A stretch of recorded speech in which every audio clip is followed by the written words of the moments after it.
Febrero de 2021. Una niña de 10 años huye de un centro de atención integral para menores en Tocumen, Panamá. La niña, queriendo escapar del maltrato de sus captores, se refugia en el techo del edificio en mitad de la noche. Una imagen que recorría los medios de todo un país. Esta niña es del albergue Funchipa. Ella, en su desesperación del maltrato, sube al techo en búsqueda de ayuda. Imagínate una niña tan chiquita en un techo en altas horas de la noche. ¿Qué es lo que le pasó a ella? Esta menor no es un caso aislado, es una de tantas niñas que busca escaparse de los albergues. Esa niña representaba en ese techo todas las fallas de un sistema, todas las fallas de un país.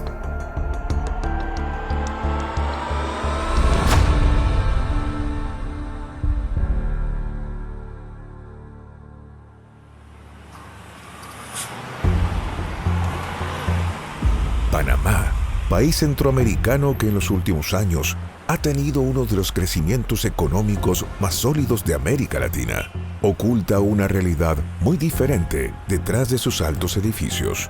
A poca distancia de la zona financiera, los barrios pobres se extienden ante la vista, ocultando uno de los escándalos de abusos sexuales y físicos más escalofriantes de los últimos años. El caso de los albergues surge por unas noticias que existían en medios alternativos.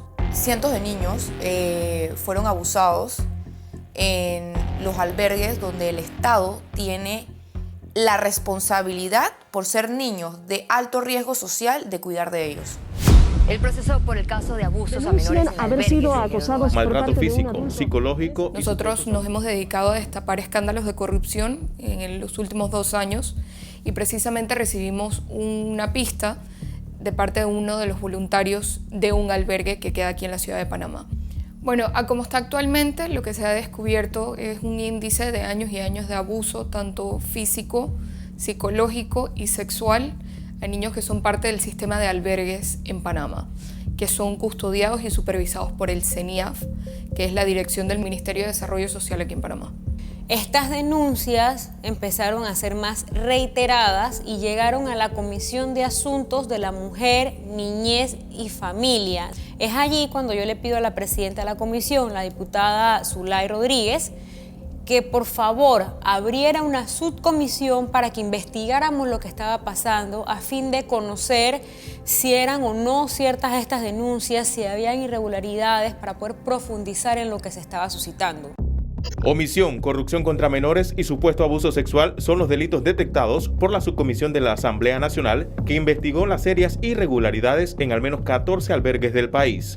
Se pudo apreciar que fueron abusados no solamente psicológicamente, sino física y sexual. Deberíamos remitir a la autoridad competente para que ellos hagan las investigaciones pertinentes. Considera la comisión que este informe debe ser remitido al Ministerio Público para que se hagan las investigaciones pertinentes. Ha sido aprobado. Se conoce que es un informe de aproximadamente 700 páginas, donde hay la narración de todas las personas que se entrevistaron dentro de esta investigación. Nos trasladamos a distintos puntos en la geografía nacional a ver nosotras mismas personalmente la condición en los albergues. Encontramos una total desconexión por parte de la institución llamada a proteger a estos menores del Estado con la realidad que se vivía. El albergue fue revisado por la Fiscalía, la Policía y personal de CENIAF y el MIDES para ubicar evidencias que puedan esclarecer a qué tipo de maltratos eran sometidos más de 50 menores y adolescentes en el lugar. Varios de estos albergues no estaban adecuados para ser albergues. Muchos eran casas en pequeñas estructuras que no estaban adecuadas para tener niños dentro o para tener a quien sea, porque estaban en condiciones detestables. Había delitos contra la integridad física, hubo abusos sexuales a menores de edad. En horas de la noche, niñas entrando y saliendo del albergue, y después de evaluaciones médicas rutinarias se encuentra que varias de las niñas entre 13 y 17 años tenían enfermedades de transmisión sexual. Se encontró indicios de abortos, falta de alimentación apropiada, de agua, de salud. Hay un caso que es el que a mí más me estremeció, de un niño, un menor de edad, que presentaba un trastorno psiquiátrico. El niño también convulsionaba, era epiléptico, tiene un grado de retraso, tiene espectro autista. Y el pastor que administraba el albergue decidió no darle los medicamentos, se los suspendió porque era algo que Dios no quería, porque entendían que lo que había que hacer era como algún tipo de exorcismo. Te das cuenta que son personas que prácticamente no saben ni siquiera atender un niño. Han pasado más de 15, 20 años, según lo que pudimos identificar en ese informe, con una complicidad de distintas administraciones y nadie hizo nada. Y ya habían informes de organismos internacionales que estaban llamando la atención a Panamá sobre las irregularidades.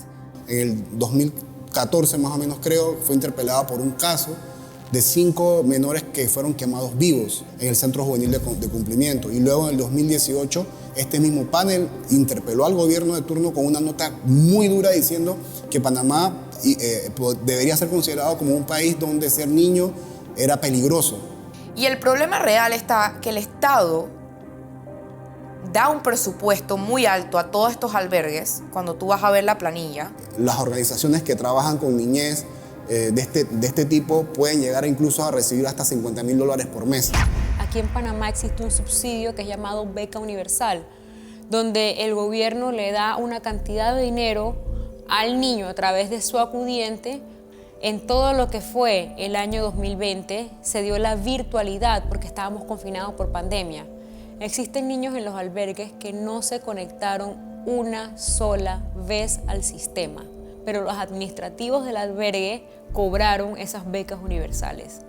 ¿Dónde está la responsabilidad del Ministerio de Educación evidenciando que esos niños no estaban estudiando y para qué eran esos fondos? Y algo que nos preocupa todavía más, muchos de estos menores reubicados han sido devueltos a sus hogares, hogares de los que salieron porque convivían con el victimario.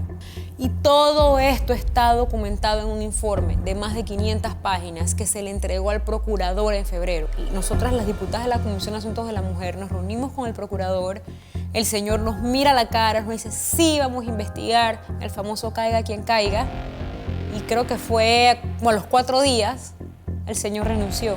Acabamos de confirmar que el procurador de la Nación, Eduardo Ulloa, renuncia a su cargo, pone su cargo. Y lo que es escandaloso es la carta de renuncia del procurador. Es una carta de renuncia de una cuartilla donde a mí todavía me resuena en la cabeza. Hay una línea que es de verdad contundente y es demoledora, donde él plantea que él renuncia también porque no puede seguir trabajando en un Estado que es incapaz a través de sus instituciones de resolver los graves problemas de la niñez y de garantizar bienestar. Debimos trabajar con un sistema incapaz de dar solución a situaciones tan críticas como el bienestar de nuestra niñez. Para cuando el fiscal general presenta su dimisión el 24 de febrero, las protestas a raíz de este caso ya llevan casi 2 semanas en las calles. La población del país ha salido a manifestarse, indignada por los abusos cometidos en albergues, exigiendo al gobierno dimisiones y justicia para los niños. Es un movimiento que surge de abajo hacia arriba y las personas fueron a protestar a la CENIAF por lo que le habían hecho a los niños. Y ahí estuvieron casi un mes exigiendo respuesta. Como un fuego que nos prendió a todos. Tocó ese botón y salimos a la calle y no teníamos miedo, y el poco miedo que teníamos es como que si son capaces de hacer esto con unos niños, ¿de qué no son capaces? Por una ráfaga, una llama de algunos días, la sociedad civil, el panameño de a pie, se estremeció cuando vio que violaban a sus niños. Es que muchos panameños sintieron que esos niños podrían ser sus hijos. Los medios tradicionales lograron como darnos unos acompañamientos, pero muy cosméticos, no de fondo. No hablar el problema real. Y hay que decirlo, los medios en Panamá tienen dueños. Los medios de comunicación grandes en Panamá son parte de los grandes consorcios económicos.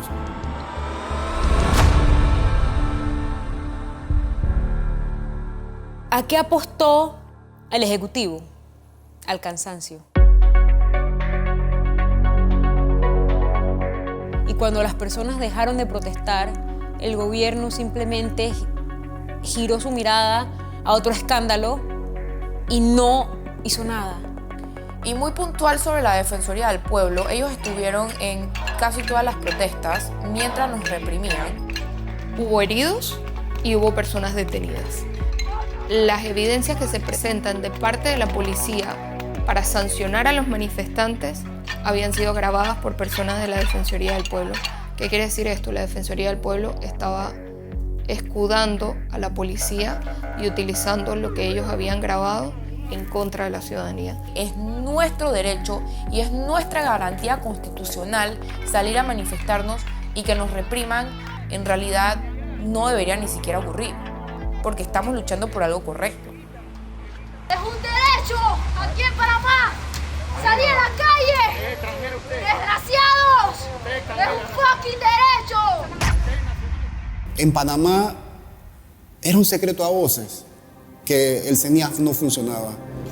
Básicamente, aquí en Panamá, el CENIAF no es la entidad responsable del albergue, no es quien crea el albergue. Se le ha dado una concesión a grupos privados, algunas ONGs. Y CENIAF es meramente un ente fiscalizador. CENIAF no dijo nada. Pasaron muchos días y CENIAF no hacía comunicaciones públicas. De hecho, el presidente, por las protestas ciudadanas, salió prácticamente 15 días después a no decir nada en horario estelar en cadena nacional. Dijo que iba a caer el máximo rigor de la justicia. ¿Para quién? ¿Para la que friega los platos?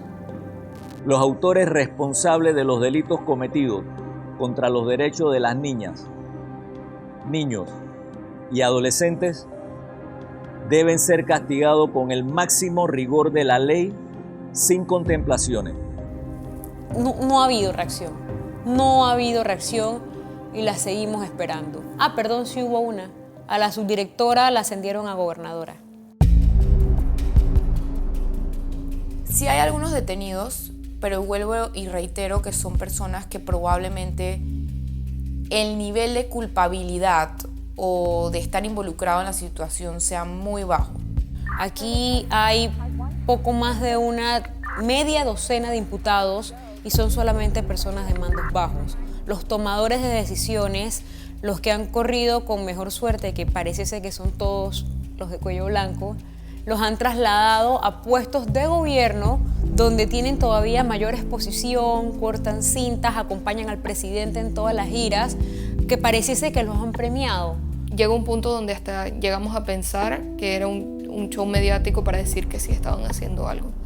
Esto me atrevería a decir que es una red, y nosotros sabemos que muchas veces el autor intelectual es tanto más responsable que el que perpetúa de manera directa estos hechos ilícitos. Y en este país no ha pasado absolutamente nada con todas esas personas. UNICEF presenta datos escalofriantes sobre la situación de la niñez en Panamá, donde más de 450,000 niños, el 33% de la población infantil del país, viven en situación de pobreza. Se estima que el 45% de los niños reciben violencia en el hogar y el acoso sexual afecta a más del 90% de las niñas y adolescentes. Datos, todos ellos, que hacen aún más preocupante la inactividad del gobierno ante el caso de abusos sexuales ocurrido en los albergues del país. Una investigación a profundidad tendría que llevar por fuerza, por lo menos a que se interroguen a todos los miembros de la Junta Directiva de CENIAF. ¿Y quiénes son los miembros de la Junta Directiva de CENIAF? Ministros de Estado. ¿Y quiénes son los ministros de Estado? Personas que están amarradas a los partidos políticos de turno. O sea, es decir, por lo menos en los últimos 10 años han debido investigarse a todos los miembros de todas las juntas directivas de CENIAF en estos últimos 10 años. Necesitamos justicia para los niños, necesitamos nombres, necesitamos sentirlo, necesitamos como panameños y panameñas gritar por ellos y buscar justicia y respuestas. Que se haga justicia real, pero que no solamente para los niños de ahora, sino los que estuvieron antes y los que vienen después. Como presidenta de la CENIAF, ¿cómo se puede constituir en creyente si en teoría usted debió estar atenta de lo que estaba pasando en los albergues y de acción a tarde? No, la pregunta es a usted, ministra, por favor.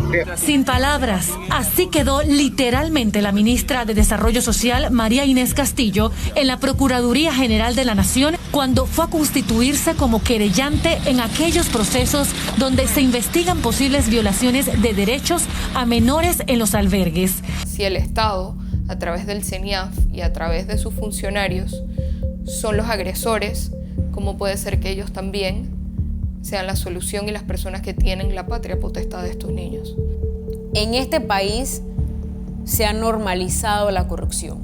Aquí hay personas que sin duda tienen que caer presas. Aquí hay personas que tienen que ser privadas del ejercicio de cargos públicos el resto de su vida. Todos los panameños y panameñas de verdad aspiramos a que esta investigación llegue a las últimas consecuencias, que haya verdadera justicia. En el país que nos damos golpe de pecho por el canal, por el área bancaria, por las facilidades para hacer sociedades anónimas, hemos descuidado el activo principal que es nuestra niñez.